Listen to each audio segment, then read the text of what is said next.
Oh, kumusta, children of God? Problemado ka karon? Ayaw ka bala ka, kay na ang Ginoo makawala sa imong problema. Kung lang makigsuod ka kaniya. Kung lang makig-communicate ka kaniya. O kung lang mubasa ka sa iyang mga pulong nga niya sa Bible. Sa Holy Bible. Kay ang mga pulong sa Ginoo, kung unsa man ang mga problema nga imong gisagubang karon, naa ang tanang tubag ni dinhi sa Biblia. Naa diri ang guide, naa diri tanan ang mga tubag sa imong pangutana. Nganong nahitabo ni sa akong kinabuhi? Nganong naa ako yung ani nga problema? Nganong daghan gyapon kaayog mga bot nga problema sa akong kinabuhi? Nganong daghan kay pagsulay? Nganong unlimited kaayo ang problema? Nganong dili mawala ang problema sa atong mga kinabuhi? So, I want you to know, children of God, that every time we will have a problem, it means that God is a testing of faith.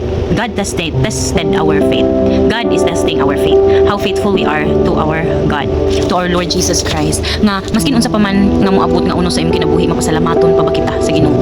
No? Napabakitay kanang pagsabot sa mga tao sa atong palibot, maskin pa man nga kita wala tagi sabot, no? Naa na ba ang karakter sa Ginoo sa ato, which is magmanifest na gid unta na sa ato ang karakter ni Jesus, kay kita man ang followers ni Jesus, sumusunod man ta sa iya, nisunod man ta kan Jesus, ni follow man ta sa iya. So once you follow a person, once you follow a leader, once you follow a certain kuan kanang tao nga gusto nimo i-follow, iyang mga karakter ma-manifest nimo, maawat nimo ba iyang mga karakter. So the question is, kita nga sumusunod kang Kristo, naa na ba sa ato iyang karakter? That's what's our challenge for our everyday life. Kita nga nisunod kan Jesus Christ. Christianos man ta, diba? Christians. Christian Catholic, Christian kanang Baptist, Christian na prophetic Christian, spiritual Christian, unsa pa nang klaseng Christian. As long as we are following Christ, Jesus, that's why we are called Christian, no? And as long as ni follow ta sa command sa Ginoo nga, makita ra gyud sa Holy Bible. Ni-follow ta siyang command, so prosperity will come, ang kadaugan mo abot kanato. Syempre, kay ni-follow man ta sa command sa atong Ginoo. But when we don't follow the commands of God, that's where life will be like miserable. Problems are left and right, up and down. There's too much problems, no? Too much problems that you don't know already. What's the solution to get rid of those problems? So, naara di ay tanan tubag sa Holy Bible. Naara di ay tanan tubag, no? Pinaagi sa gugma sa Ginoo, matubag ang atong mga pangutana nganong ingani ang kinabuhi, no? Tungod sa gugma sa Ginoo, matubag ra gyud ang pangutana nato. Nganong hangtod karon inani paghihapon ko, no?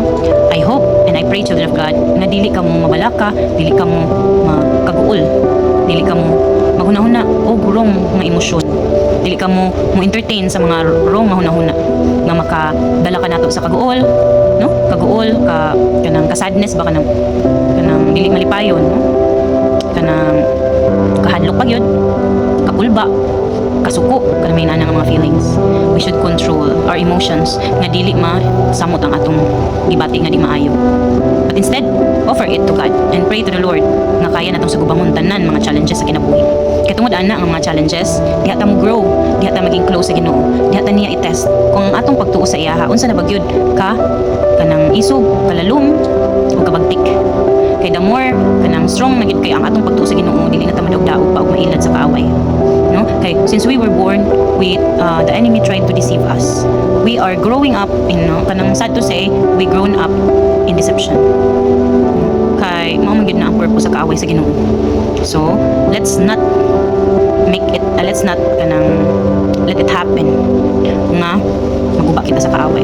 Let's keep on being close to our God, to reading the scriptures, to praying so hard, no? Prayers can move mountains, ika nga.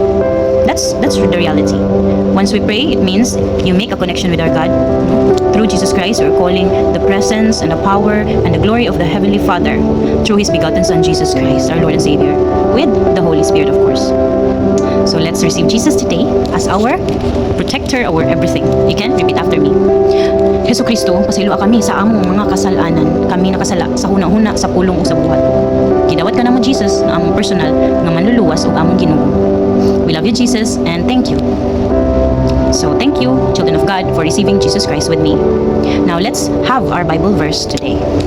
It comes from the book of Bible verse today comes from the book of Daniel. The book of Daniel, chapter 1, verse 17. It says here, God gave these four young men an unusual aptitude for understanding every aspect of literature and wisdom, and God gave Daniel the special ability to interpret the meanings of visions and dreams. Hallelujah. So, it's all about Daniel. Mo man ni si Daniel, di ba? Katong nalukong siya sa cave together with the lions. Mo ni siya, si Daniel. So, ang nahitabo day kang Daniel is kuan ka ng kuanan siya sa king. Kita siya sa king. Kung unsa gyud ang mahitabo sa iyaha. Kahit naman gid siya pagtuo gad gyud this one. Gi-test bali siya sa king. Naay mga test nga gipahigayon ang king sa mga tao, and lakip na anak si Daniel. So ang naitabo si Daniel, isa anak sa iyahang kanang testing sa king kang Daniel is ibutang siya sa cave nga narito ang lions. So mo niyang main story ni Daniel. But as what it has been written here, God gave these 4 young men an unusual aptitude for understanding every aspect of literature and wisdom, and God gave Daniel the special ability to interpret the meaning of visions and dreams. Hallelujah. Kinsa gay gusto, no? Ay kinsa gay dili gusto nga tagaan og abilidad sa Ginoo, nga makasabot sa tanang mga butang, nga maka-interpret sa tanang mga klase-klase nga mga meaning og vision og mga damgo. No? There's a lot of people nowadays nga maka-interpret og mga damgo, no? Meaning sa damgo. Maka-interpret nga uy lo no kadamgo kog halas, uy ang meaning labaan na sa halas nga damgo isinaninana, no? So ma-interpret sa mga tao that it is God-given talent, God-given gift nga maka-interpret og visions and dreams. So if you got that kind of kanang gift from God, you should give back all the glory to God, no? I mean, mapasalamaton ang atong kasing-kasing nga gitagaan ta og abilidad sa Ginoo, gitagaan ta og special nga mga gifts kung gifted ka, kung nakalabi na kung nakay talent, no? Kung nakay talent unsa man nato pag bring back all the glory to God with your talent, no? Talent in dancing, then dance with the Holy Spirit aron ka maka-inspire sa mga tao.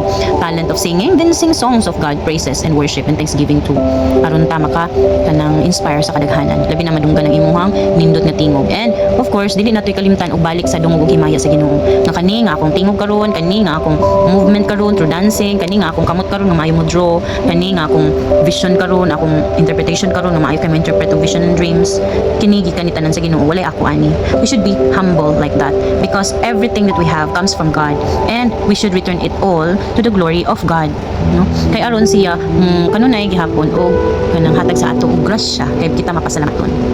So our Bible verse today, and the challenge for this Bible verse today is that if you want to have that ability, skills and talents with you, then ask God about it, no? Ask God for it. Ask God that you will you will have it finally with you.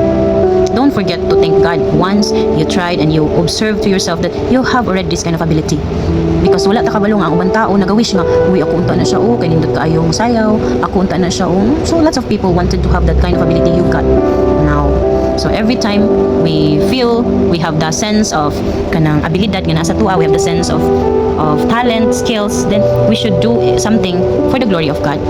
We should share it to other people, to make people inspire with us because of God's given gifts.